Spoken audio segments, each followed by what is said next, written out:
Hello wildlings.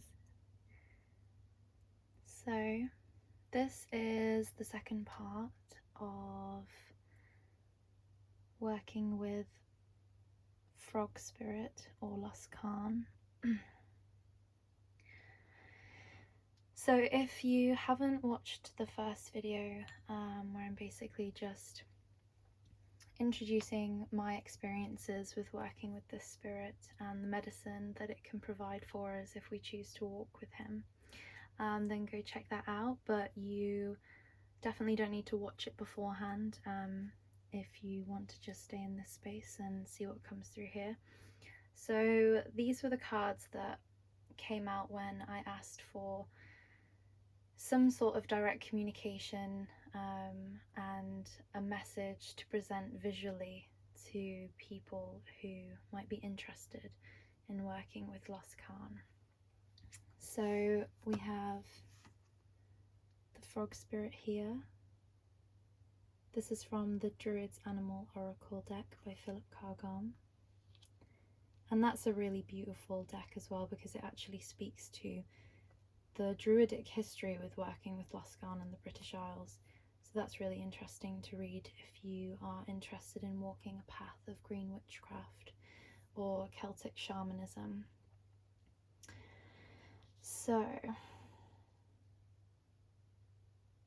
this is a really powerful reading, and I'm going to try my best to articulate as well as I can how to actually describe particularly this energy here, and how it then manifests in our lives if we choose to work with it.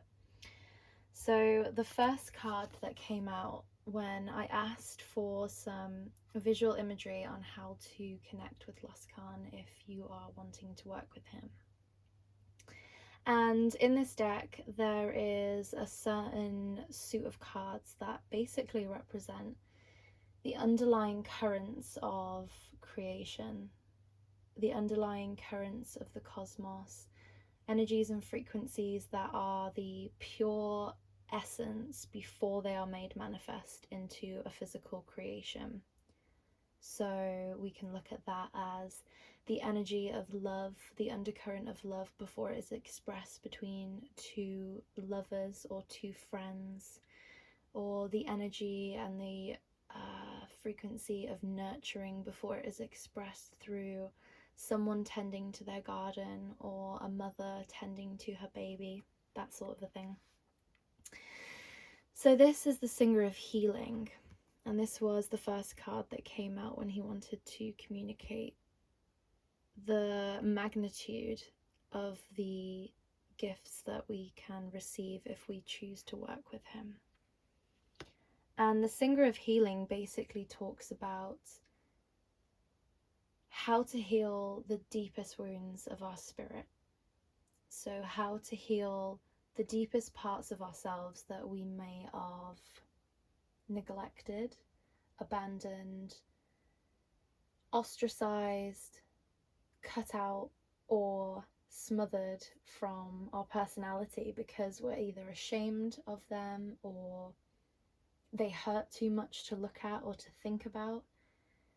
He is an incredible bringer of purification and detoxification of those things. So if someone, for example, is struggling with addiction and overcoming addiction, and that can be either substance abuse or the addiction of repetitively putting oneself in a cycle of self-destruction.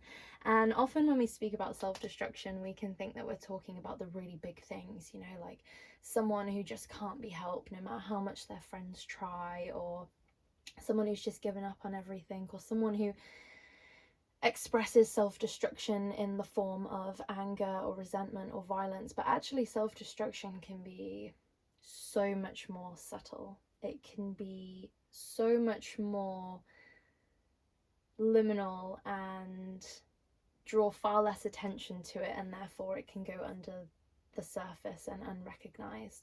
So things like self-sabotage, you know, preventing yourself from going for that job or that promotion because in reality you don't feel like you're good enough for it. self-sabotage in the sense of, well, I'll just stay in this relationship even if it's causing me suffering, or this person is actually not treating me the way that I deserve, because you're almost fearful of rejection or never being able to find another person that might love you in the way that you want, and so you just stay stagnant, right? So he is teaching us how to overcome these parts of ourselves that result in us staying stagnant and preventing us from moving into the next version of ourselves. And then when we come to the fawn here, so as I said, this card here represents the energy of something that is so far removed from our human experience, but it's something that impacts us and works with us in unseen ways, and ways that pushes and forces the physical creation of certain aspects of things. So that is in a suit of its own. Then as soon as we get to these three cards here, we're talking about the physical manifestation, right? So with this fawn card, this is a really, really interesting and powerful energy, because this is the only card that looks like all of the singers that come before it, but that is actually in the physical suit. So all of the other cards, as I said, that come after the singers, they all become physical beings, right? So they're all representing the fact that that these are actual beings and energies that someone has communicated with and has interpreted and channeled in Brian's work, but also the fact that this is like the actual realization of something that's not physical into physical. But this is the only card that sits within these physical cards, but that still looks like spirit.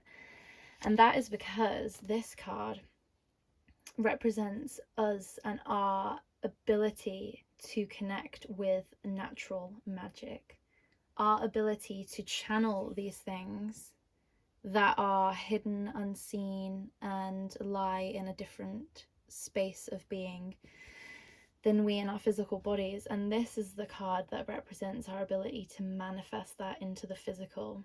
So what do I mean by that? I mean that Losgann can help us to reclaim magic within ourselves, gifts, talents, and an ability to commune with nature in a way that is very childlike. So as we move through our life and we go through adolescence and we go into adulthood, so many people carry so many different layers that they have either knowingly or unknowingly claimed from other people. So behaviors, certain ways of moving through the world, certain decision making, certain underlying beliefs. There's so many things that we pick up from our experiences and people that we interact with, or people that we form deep emotional bonds with, or who impact our life in a certain way, that sometimes it can become benefic, in the sense of it can help us realize our true selves more greatly, because we're finding things that we like and we dislike, and ways we want to behave and ways we don't want to behave. But it also can become muddled, in the sense of we can often end up losing ourselves and becoming so far removed from what our true essence is, because we're just taking on everybody else's crap. And this can be things right the way from your very, very early childhood, because this is the fawn. And so this speaks about the innocence of a child running through a forest and chasing butterflies and dancing in the sunlight, and that inhibition that we experience as children because we're not afraid of people's judgments.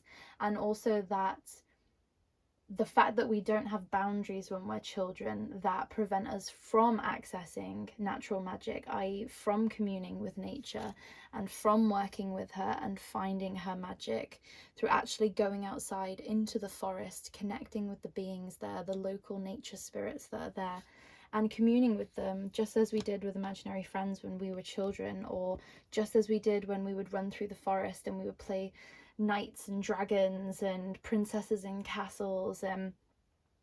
So many people can end up in a depressive or a weary and drained state of being because they are so tight within themselves that they have forgotten how to smile and have fun and laugh. and just breathe. And that is what Losgann's saying with this. He's saying that by going into these dark, uncomfortable spaces with him, by going into the caverns of your own psyche and your own emotional being, we can look at the wounds that are core wounds within our spirit that needs healing in order for us to access this part of ourselves again, this carefree nature. And this really brings us on perfectly to the Laum here, because the Laum, you can see with these two cards here, and I was just amazed when they came out actually because of their similarity. So this literally is the Frog Queen card. So this is our final version of what we can become if we work with Losgann, in the sense of fulfillment and healing that helps us to express ourselves in our fullest expression. But if you look at these two cards here, I mean, they literally look like the same thing, right? So we have the number 30 and then the number 39, and obviously 0 is the start point and 9 is the end. You can't get greater than 9 really. As soon as you go past 9, you're starting to join numbers together in numerology, right? So when we're looking at pure essence of numbers, we only have 0 to 9. And then after that point, we're just merging everything, and then everything becomes more of.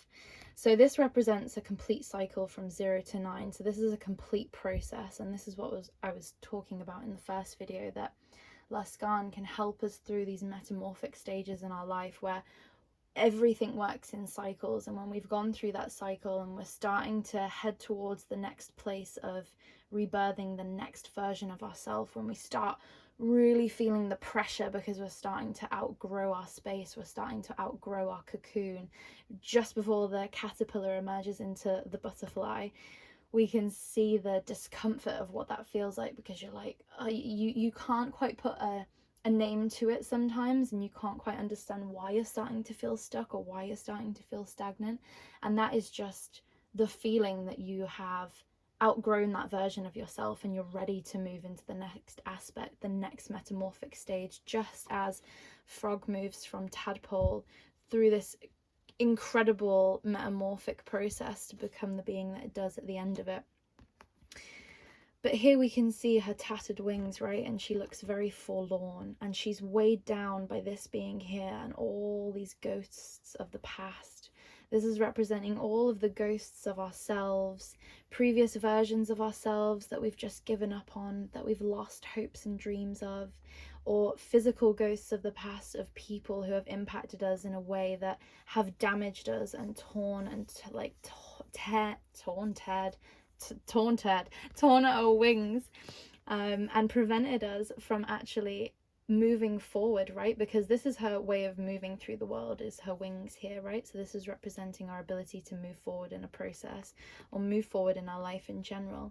And these ghosts of the past here have damaged her in such a way that she's sort of just sitting there like, no, that's fine, I'm all right, I can deal with that, you know, it's I'm still here, I'm still present, you know, I'm still awake in the world and moving through the world, and all of this is in the past now, it's behind me, I'm not looking directly at it anymore, I'm not fully immersed in it.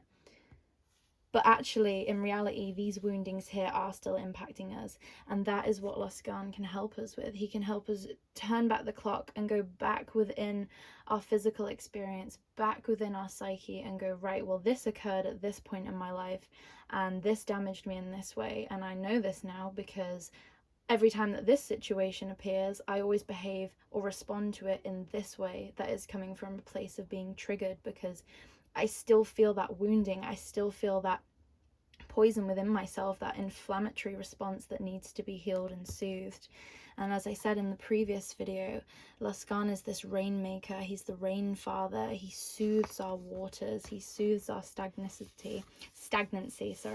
he soothes our stagnancy, and he allows us to move through emotions which make us feel stuck and make us feel like we can't move forward. Whereas when we actually work with Losgann, right, we start at this 0 point here, and this is how we start. We think we're fine, we think we're the best version of ourselves, or as good as we can be. But what Losgann actually wants us to realize is that these wounds are still impacting us. And why be this when we can be this, right? I mean, look at the color difference. Like, all of these colors here are very blue, very forlorn, I mean, these are obviously absolutely stunning, but do you see how there's just less vibrancy? And it's by working with this medicine that he holds that can electrify and recolor our landscape so that we can become this. And this is literally the card of forward movement and forward progression. So I hope that articulates in some way how we can work with Losgann to move through parts of ourselves that we may feel shame, guilt, or we may feel so tied to because the chains feel so heavy, like addictions, like detrimental repetitive cycles and repetitive responses and behaviors that prevent us from going for that opportunity, from approaching that person that we like, or going on that incredible trip and trusting in oneself that one has all the tools necessary in order to be able to experience it fully and come out better for it. So I really hope that some of you are able to foster and create a connection with this incredible, beautiful spirit. Obviously, this is here just for imagery, to help you sort of focus and connect. But truly, when you actually go into either meditation or dream space with Losgann, obviously, as I said, if that is something that you struggle with, that does not mean that you can't work with him. He can very much walk with you in your day-to-day and speak to you through your psyche, if that's easier. Or, as I said, journaling as well can also work. But if you actually connect with the spirit, you will experience something far more greater than what this card is able to articulate. So I highly recommend going into dreaming or visioning and path working with him. But I really hope that some of you are able to foster a connection and connect with Losgann in a way that helps you to become an even truer, more empowered and fulfilled version of yourself that leads you to your ultimate happiness. Amazing. So thank you for watching, guys, and I send you lots of love and I hope you have a fantastic day.